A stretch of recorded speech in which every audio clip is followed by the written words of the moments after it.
thank you to Sodii Hydration for sponsoring this episode, a clean way to hydrate with the electrolytes your body actually needs, without sugar or any extra junk. It seems like there's a new supplement trending almost every week. Sea moss, colostrum, berberine. These are 3 I have been seeing everywhere recently. And the message is always similar. This will fix your gut. This will fix your hormones. This will lower your blood sugar. This will help you lose weight. And I get it. This draws people in. Because when you're tired or stuck and it feels like nothing's working, people are looking for answers. And the thought of supplementing your way out of poor habits seems almost too good to be true. And in a lot of cases, it is. But look, that's not to say that all of the supplements we're talking about in today's video are bad. They can definitely, well, some of them at least, be useful tools for the right people in the right situations. But that's the key here. The right person and the right situation. But on the other hand, some of these supplements are honestly a waste of your money. So today we're going to be discussing and possibly debunking 3 of the most common ones I have seen all over my feed lately. Sea moss, colostrum, and berberine. Now, if you're new to the Healthy Not Complicated podcast, my goal here is to uncomplicate health. Because yes, there is a lot of information out there and it can be so overwhelming and so confusing. There are so many takes online that go completely against one another, and it can be hard to understand who to actually listen to.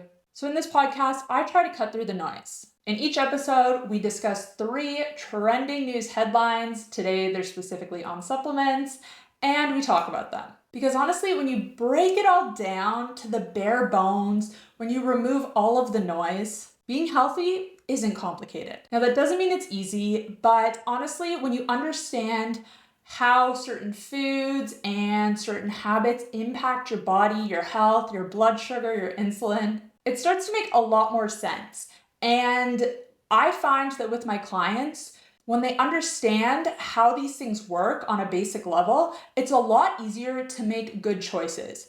And it's not about cutting out whole food groups if you don't want to. It's not about going on a strict diet or not eating sugar ever again. Time and place.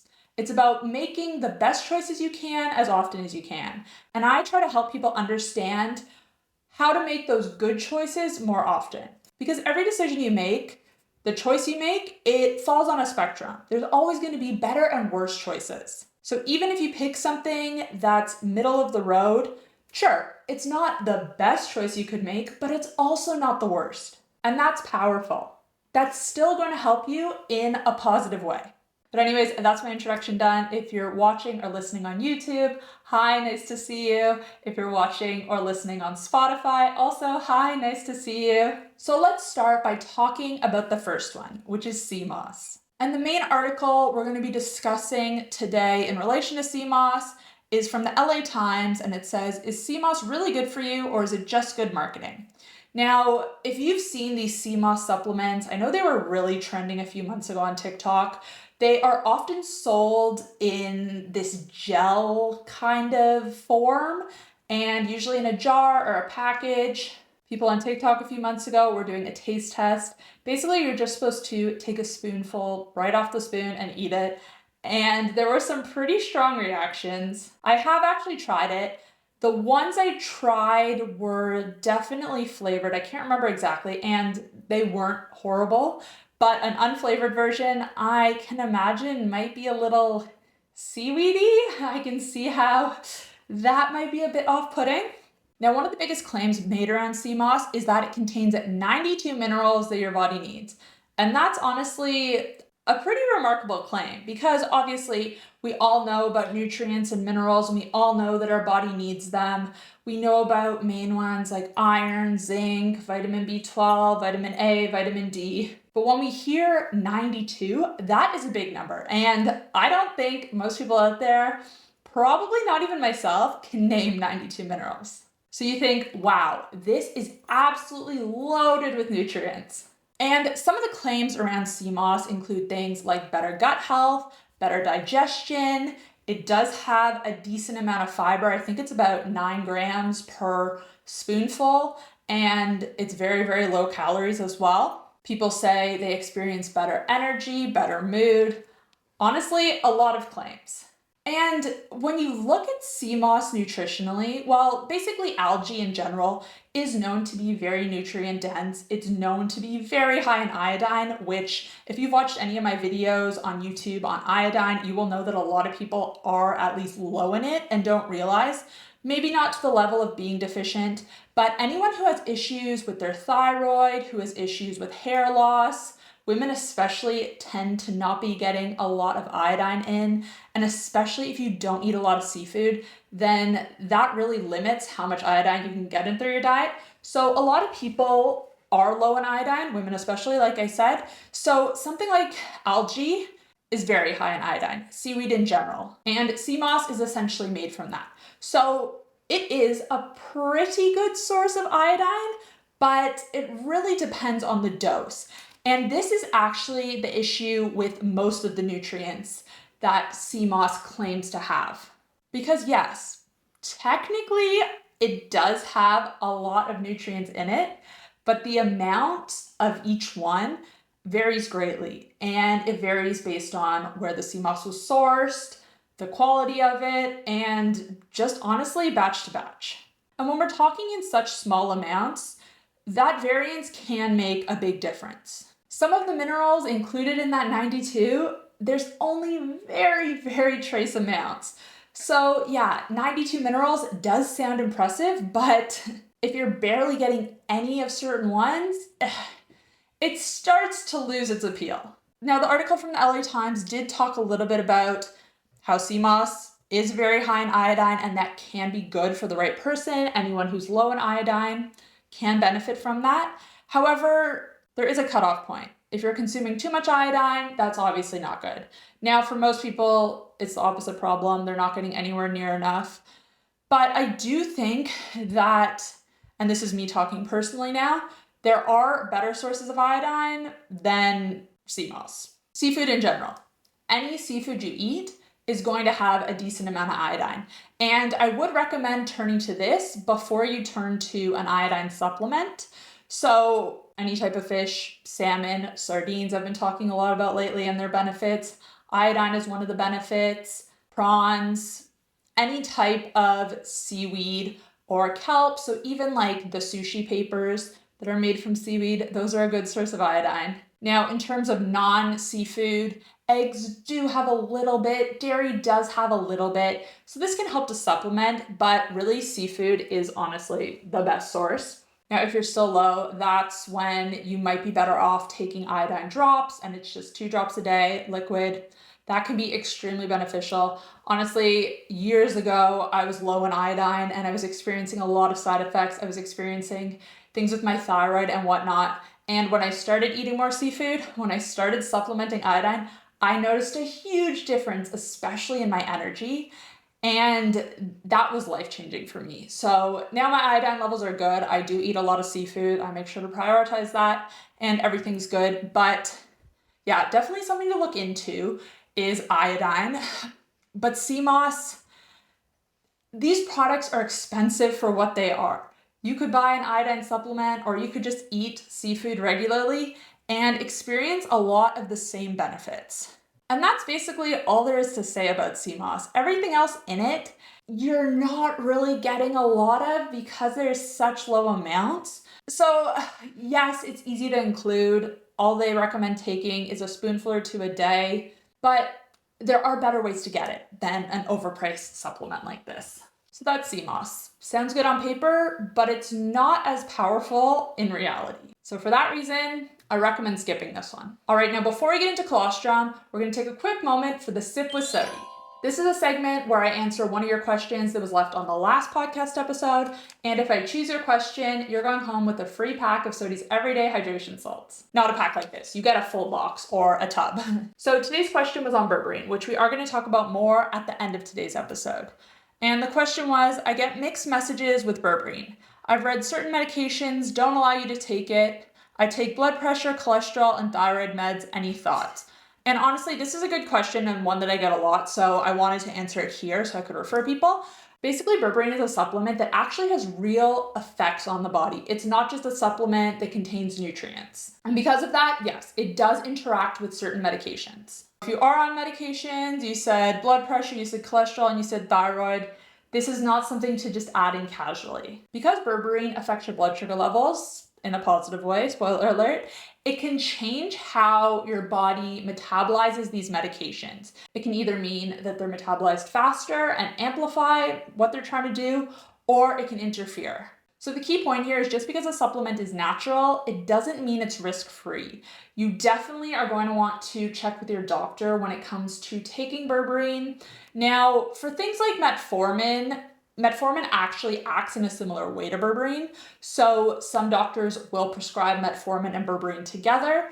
For other people, they're on metformin, they try out berberine and they stop taking metformin, and they actually find that they get similar or even better results on just berberine. So they stop taking metformin, but pause, this is not medical advice. Don't stop taking or replace any of your medication with berberine because it is very effective.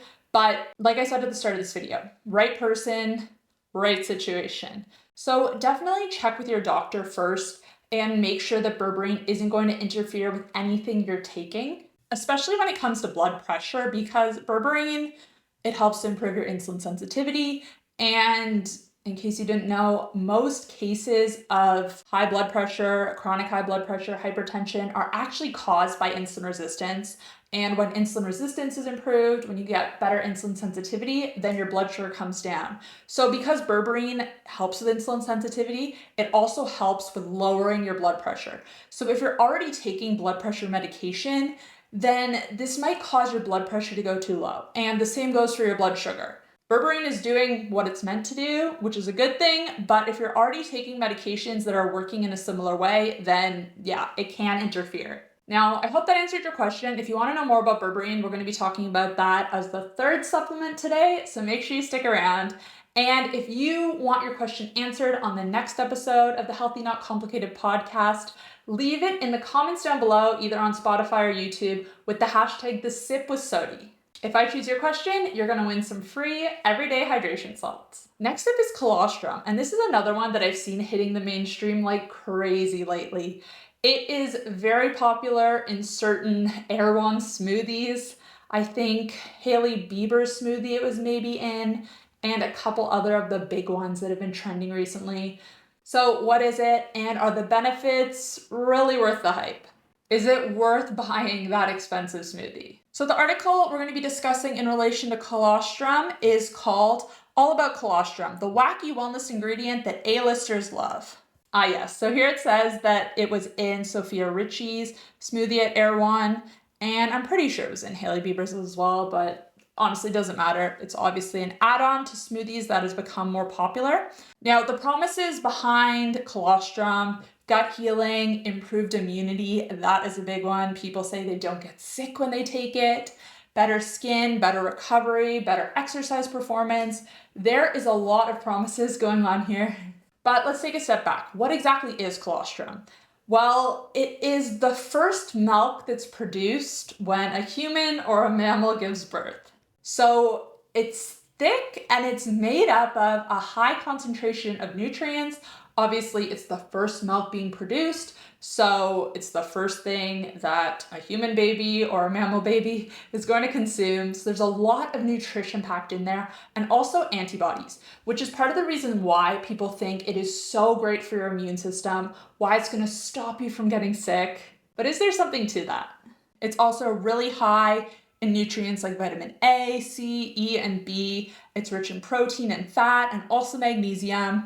And yeah, like I said, full of antibody producing white blood cells and other goodness. That's what the article says. And it's biologically active, which sets it apart from other types of dairy.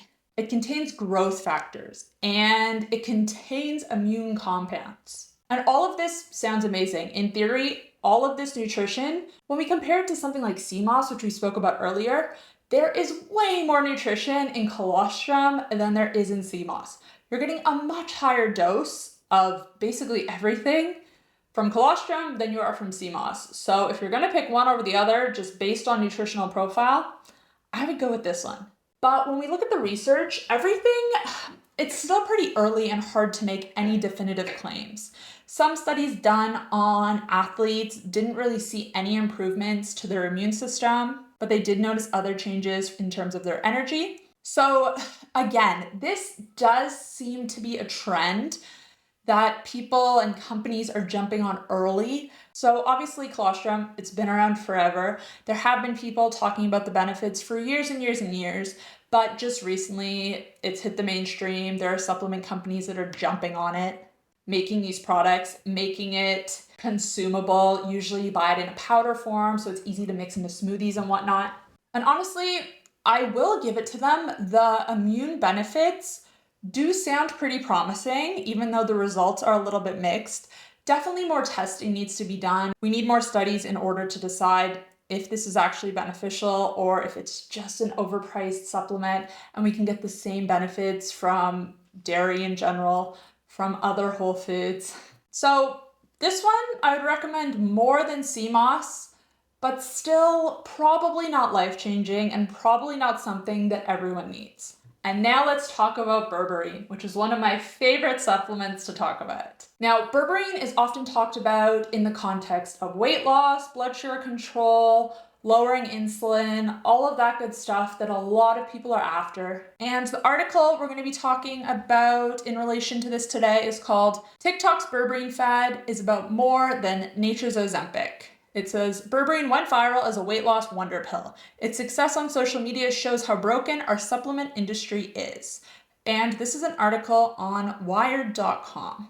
Now, out of the 3 supplements we're talking about today, berberine has the most research done on it, and the most research by a mile. There are a lot of high quality studies on berberine, and let me just say right off the bat, it definitely is a beneficial tool and does a lot of the things that it promises. Like I mentioned earlier when we were doing the sip with Sodii, a lot of doctors prescribe, well, not a lot of doctors, but some doctors do prescribe berberine along with metformin or as an alternative to metformin. They both work in a similar way. They both help to control blood sugar, to control insulin, to improve insulin sensitivity, and all of this helps with weight loss as well. It also kills cravings, which is great. And the great thing about berberine is it's very effective and it's available over the counter, so everyone has access to it. Now, the downside to that is that a lot of companies have jumped on this berberine trend and it's not regulated. So there are a lot of products out there that don't actually contain the amount of berberine that they say on the label. So a lot of people will try berberine, they won't see results, they'll have digestive distress, they'll have a lot of discomfort, and they say it just doesn't work. Now, the problem usually isn't with the berberine, although sometimes it can cause digestive distress. That is a side effect. Sometimes, not all of the time. But the issue is usually the quality. So there's a couple brands who have a good quality third-party tested berberine that I recommend, and I will link to them in the description box down below so you can make sure you're actually getting a good one. But again, berberine's not magic. You can't expect to just take this pill once a day, twice a day.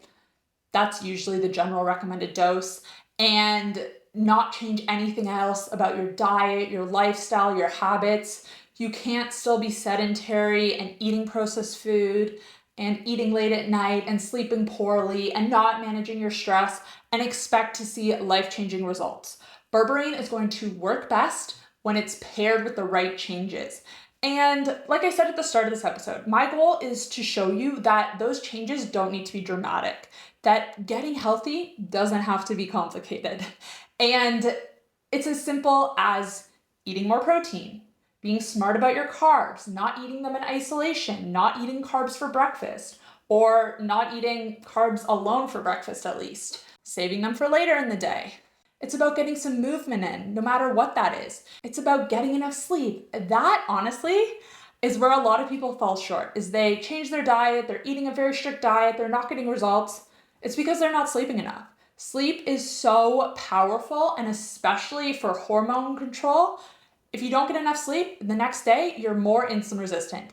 And that even happens for healthy people. So someone metabolically healthy, They only get 4 hours of sleep. The whole next day, their blood sugar is going to be higher. It's going to be more unstable, up and down, up and down. They're going to be less insulin sensitive. They're going to have their hunger hormones all over the place. That's why you're hungrier after you have a poor night's sleep.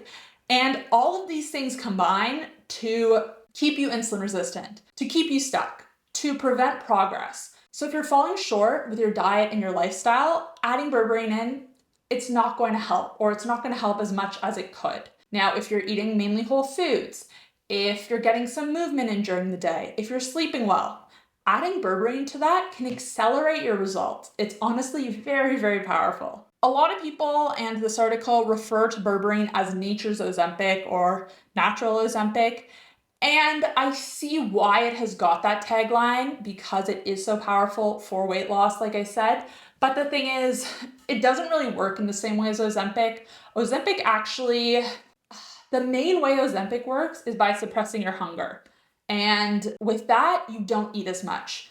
Berberine works by improving your insulin sensitivity, so it's more similar to metformin. A better title would be nature's metformin, but I can see that there's some relation here in terms of the benefits.